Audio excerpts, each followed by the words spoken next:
Aujourd'hui, le thème, c'est l'Église persécutée. Nous savons qu'il y a plusieurs pays dans le monde où il y a la persécution des chrétiens, ceux qui croient en Jésus, qui ont accepté Jésus dans leur vie, sont persécutés, sont violentés, sont emprisonnés, sont démis de leurs fonctions, sont tués.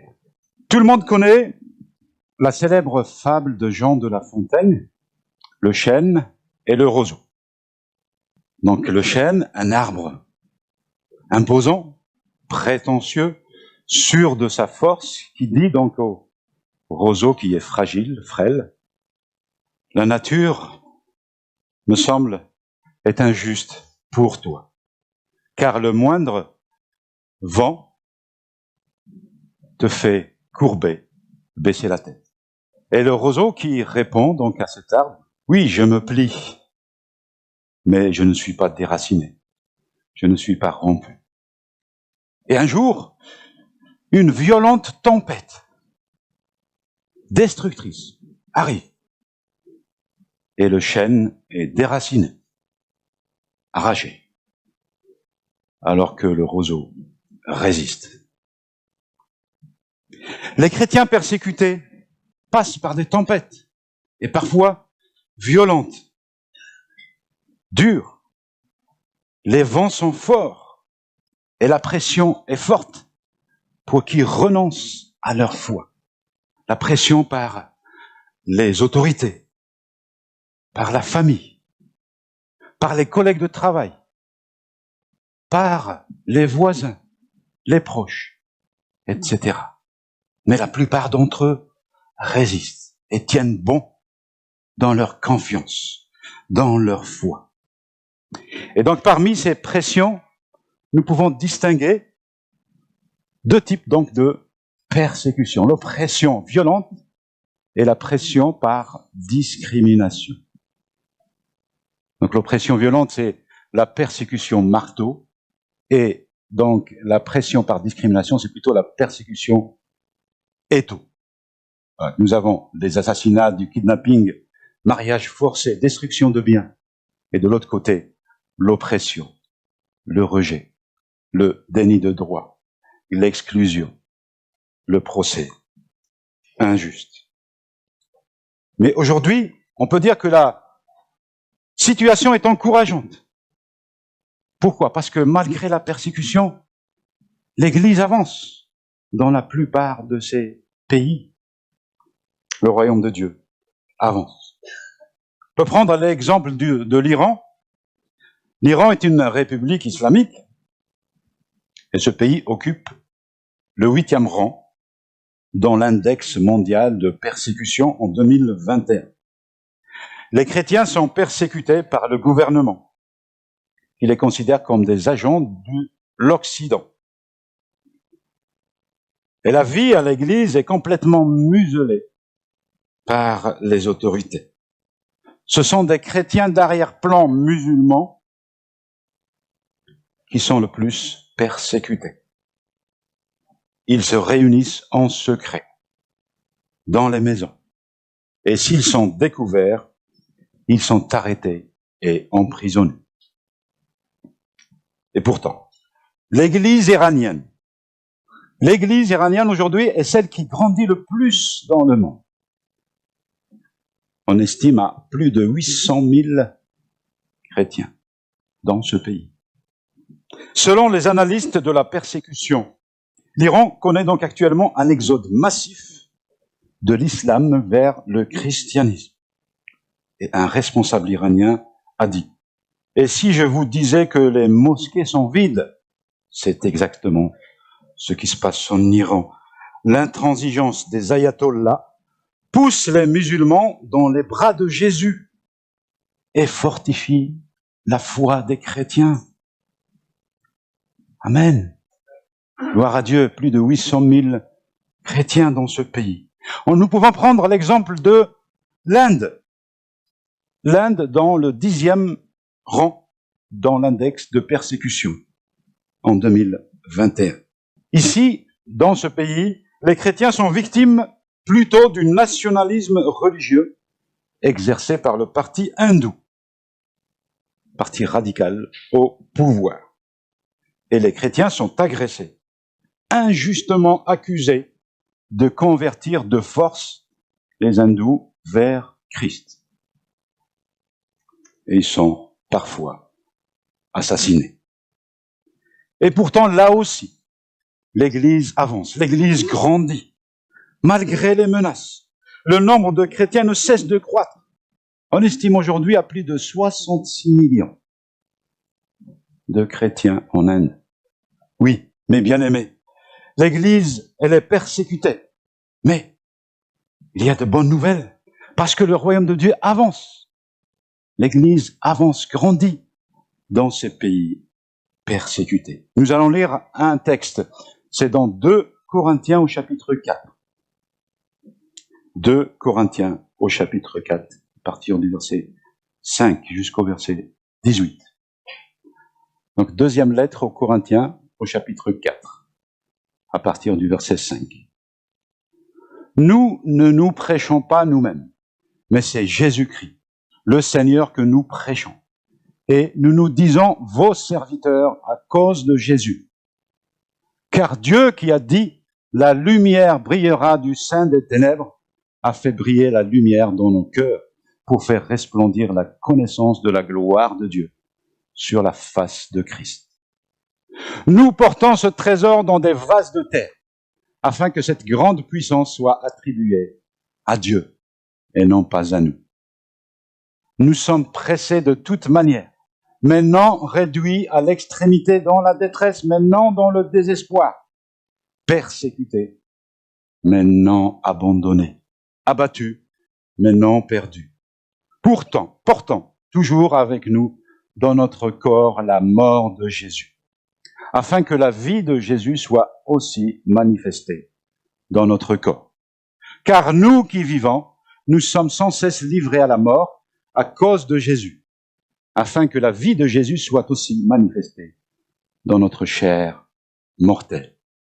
Ainsi la mort agit en nous, et la vie agit en vous. Et comme nous avons le même esprit de foi qui est exprimé dans cette parole de l'Écriture, j'ai cru, c'est pourquoi j'ai parlé. Nous aussi, nous croyons, et c'est pour cela que nous parlons, sachant que celui qui a ressuscité le Seigneur Jésus nous ressuscitera aussi avec Jésus et nous fera paraître avec vous en sa présence. Car tout cela arrive à cause de vous, afin que la grâce, en se multipliant, fasse abonder à la gloire de Dieu les actions de grâce d'un plus grand nombre. C'est pourquoi nous ne perdons pas courage. Et même si notre homme extérieur se détruit, notre homme intérieur se renouvelle de jour en jour. Car nos légères afflictions du moment présent produisent pour nous, au-delà de toute mesure, un poids éternel de gloire. Parce que nous regardons non point aux choses visibles, mais à celles qui sont invisibles. Car les choses visibles sont passagères et les invisibles sont éternelles. Amen. Jusqu'ici la lecture de la parole de Dieu. Dans ce texte, c'est bien sûr l'apôtre Paul qui parle, qui adresse donc ses exhortations à cette église de Corinthe. Et nous savons que Paul, lui, il a été persécuteur, d'abord, de ses premiers chrétiens. Et puis par la suite, lui-même a subi la persécution, emprisonné, même, et puis persécuté jusqu'à la mort. Jusqu'à la mort. Qui donc mieux que lui peut nous parler de la persécution? Donc là, Paul nous parle de ces pressions que subissent les chrétiens aujourd'hui, mais qu'ont subi les premiers croyants. Voyons donc ce que Paul dit à ces chrétiens persécutés. Pourquoi sommes-nous donc pressés de toutes parts? C'est ce que dit Paul. Tout d'abord parce que nous détenons quoi? Un trésor. Donc Paul dit que l'évangile de gloire est un trésor, au verset 7. bien plus important que tout ce qu'il avait pu connaître auparavant. Dans Philippiens 3, toujours Paul qui dit « En fait, je considère tout comme une perte à cause de la supériorité de la connaissance de Jésus-Christ, mon Seigneur. À cause de lui, j'ai accepté de tout perdre et je considère tout comme des ordures afin de gagner Christ. » Amen. C'est Christ, notre trésor. C'est le plus beau des trésors. Est-ce que nous sommes tous convaincus? Amen. Que Jésus est le plus beau des trésors. C'est quoi un trésor? C'est un ensemble de choses de valeur, accumulées et soigneusement cachées. Eh bien, que veut Dieu pour nous? C'est tout à fait l'inverse. Que nous puissions parler, témoigner de ce trésor, et non pas le cacher. L'image du trésor dans un coffre bien enfoui sous la terre ou dans un endroit bien secret. Nous, ce trésor Christ dans nos vies, nous le témoignons. Alors, comment comprendre? Nous avons un problème ici. En règle générale, un trésor donc attise la convoitise, la curiosité, l'envie de voir. Mais le trésor n'attire pas systématiquement les foules puisqu'il est caché. Et même dans la plupart des pays où il y a la persécution, justement, il attire la haine. Les chrétiens sont détestés. Ils sont violentés. Regardons ce témoignage d'une épouse chrétienne.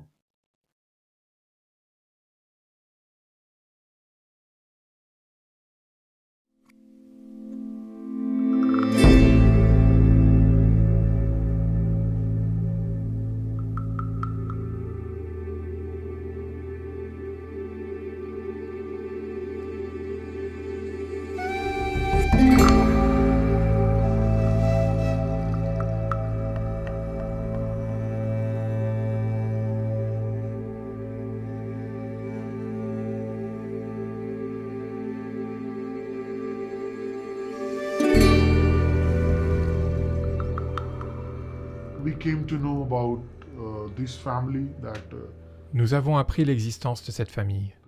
Leur fille a été assassinée. Parce que cette famille avait décidé de suivre Jésus, ils ont dû payer un prix très élevé. Quand j'ai appris cette histoire, j'ai été secoué intérieurement, parce que ma fille avait exactement le même âge à l'époque. Mais le père a fait une déclaration qui m'a fortifié. Nous lui avions demandé « Veux-tu continuer dans ta foi ou veux-tu la quitter ? Parce que tu es en train de perdre tes proches et ils ont menacé de faire pareil à tes autres enfants. » Ce père a répondu « C'est Dieu qui m'a donné ma fille et c'est lui qui me l'a reprise. » Il m'a fait penser à Job à ce moment-là. Cela a continué à tourner dans ma tête. Je suis rentré à la maison, j'ai parlé avec ma femme et je lui ai dit « Croire au Christ, avoir la foi en Jésus-Christ, ce n'est pas facile. Cela coûte très cher. » Et j'ai dit à ma femme « Si quelqu'un arrive et me bat, me tue, je suis prêt à mourir pour le Christ. Mais si quelqu'un s'en prenait à mes enfants,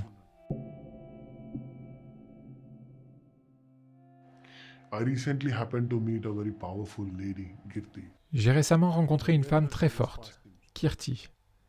Quand je l'ai rencontrée, elle était en train de jeûner. Elle avait perdu son mari. En fait, il avait été tué devant ses yeux. Je lui ai demandé « Pourquoi jeûnes-tu ? Quelle est la raison de ton jeûne ?» Et elle a répondu « Je jeûne pour mes enfants et mon Église. » J'étais très malade pendant plus de 10 ans. J'avais mal partout. Je suis allée voir les médecins, les sorciers, je suis allée dans de nombreux temples, mais je ne guérissais pas. On m'a dit que si j'allais à l'église, je pourrais être guérie. Alors, j'ai commencé à aller à l'église. Et en 1 semaine, j'étais guérie. Des Naxalites sont arrivés dans mon village. Il y avait d'autres familles dans mon village qui croyaient au Seigneur Jésus-Christ. Ils nous ont tous convoqués à une réunion et les Naxalites m'ont fait me tenir au milieu. Ils nous ont dit que si nous arrêtions d'aller à l'église, ils ne nous battraient pas. Nous avons vu qu'ils étaient armés de bâtons. Alors nous avons eu peur et nous avons dit aux Naxalites et aux villageois que nous allions abandonner Jésus-Christ. Mais en fait, nous n'avons pas renoncé à notre foi. Nous nous réunissions secrètement dans ma maison pour le service du dimanche. Au bout de 2 mois, les villageois ont fini par l'apprendre. Ils m'ont dit de quitter Jésus, sinon ils me tueraient. Après avoir dit cela, ils ont brûlé ma Bible et mon recueil de cantiques. Ils ont aussi mangé toutes mes provisions, en disant « c'est la sanction pour votre foi ». J'avais l'habitude de prier uniquement dans ma maison. Et petit à petit, tous les gens qui avaient cessé de croire en Jésus-Christ ont recommencé à venir chez moi. Beaucoup de malades venaient me voir. Nous prions pour eux et ils étaient guéris. Peu à peu, nous avons recommencé à organiser des cultes à la maison. Lorsque les habitants du village ont appris que nous nous réunissions à nouveau, ils ont organisé une nouvelle réunion dans le village. Ils ont fait venir une des personnes qui avait été guérie et ils l'ont battue. Ce jour-là, ils ont également convoqué d'autres personnes de différents villages pour venir nous battre.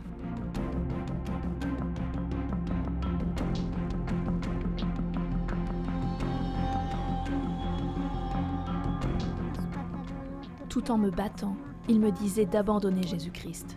Ils me frappaient violemment, mais Dieu me donnait la force de supporter toute cette douleur. Alors, j'ai dit que je n'abandonnerais pas Jésus-Christ. À ce moment-là, d'autres croyants se sont joints à moi pour dire que non plus, ils n'abandonneraient pas Jésus-Christ.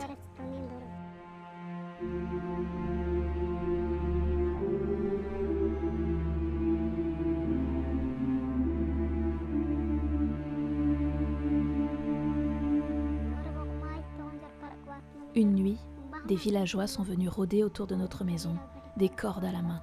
Vers minuit, ils ont frappé à notre porte. J'ai ouvert et ils m'ont demandé « Où est ton mari ?» J'ai répondu que mon mari dormait. Leurs visages étaient cachés par des foulards. Ils sont rentrés dans ma maison et ont emmené mon mari avec eux. J'ai compris qu'ils voulaient se venger sur mon mari à cause de la solidité de ma foi. J'ai essayé de les arrêter, mais ils m'ont poussé à l'intérieur de ma maison et ils ont fermé la porte. Mon mari les a suppliés en disant « S'il vous plaît, laissez-moi, j'ai de jeunes enfants », mais ils ne l'ont pas écouté.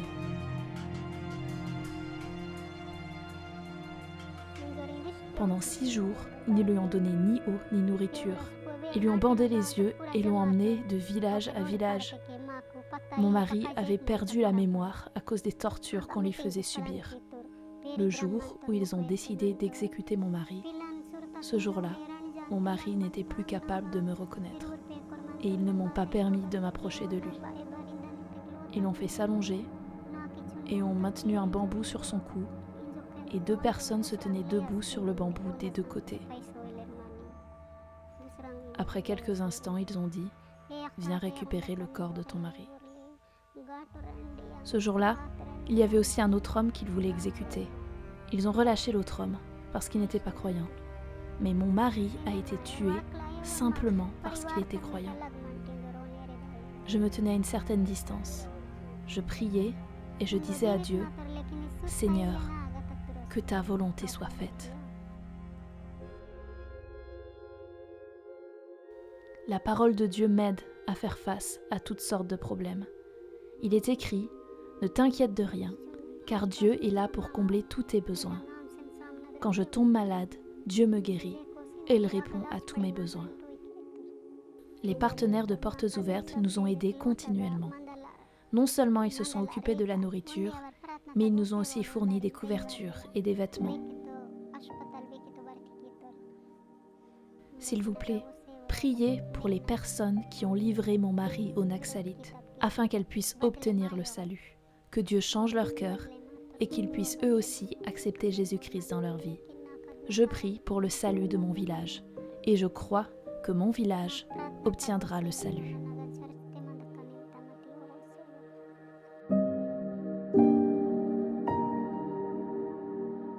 J'ai passé beaucoup de temps en prière pendant le confinement lié à la pandémie.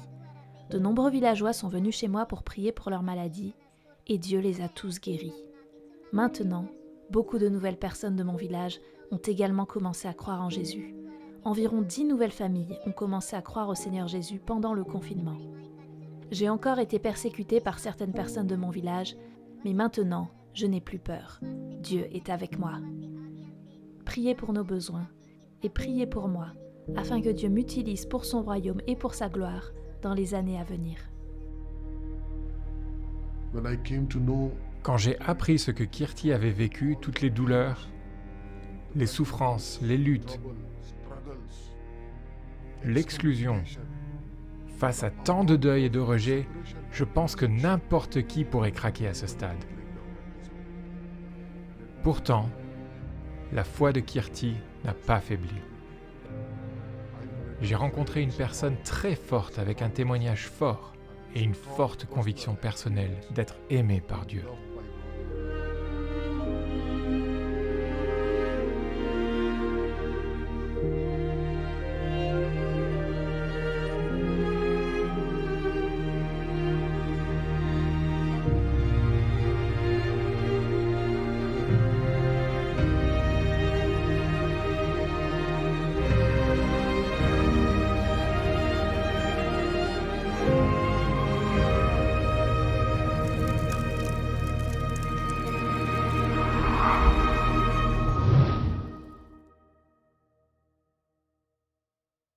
Cette vidéo de Portes Ouvertes, donc organisation au service des chrétiens persécutés.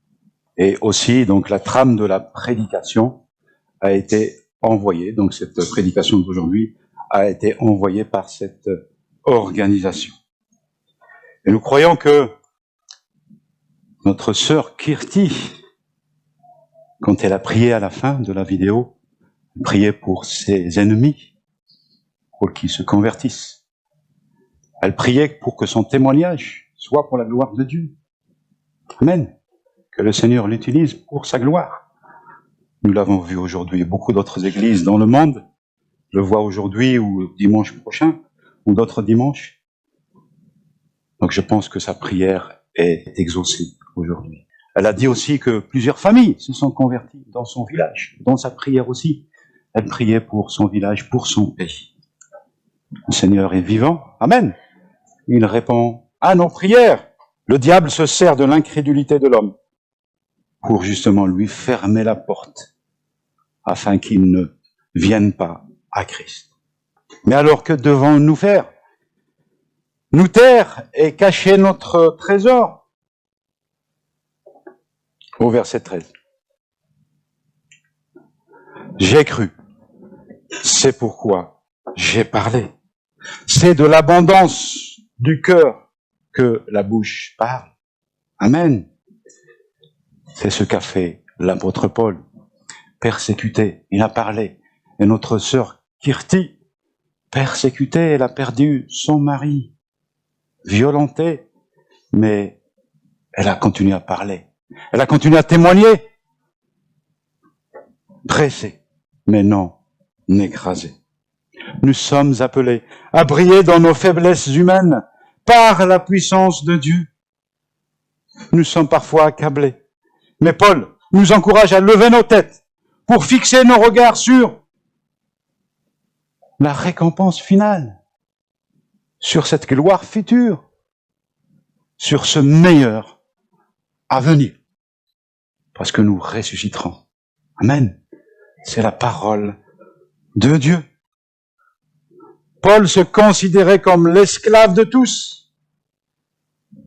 Et il se constituait esclave volontairement pour l'amour de Jésus. Et il était livré à la mort. Et c'est encore pour l'amour de Jésus. Donc je lis ce passage dans Actes au chapitre 20 et au verset 24. Je ne considère pas ma vie comme précieuse, pourvu que j'accomplisse avec joie ma course et le ministère que le Seigneur Jésus m'a confié. Annoncer la bonne nouvelle de la grâce de Dieu. Ce sont les paroles de Paul. Quelle beauté, quelle simplicité dans ce langage, quelle vérité.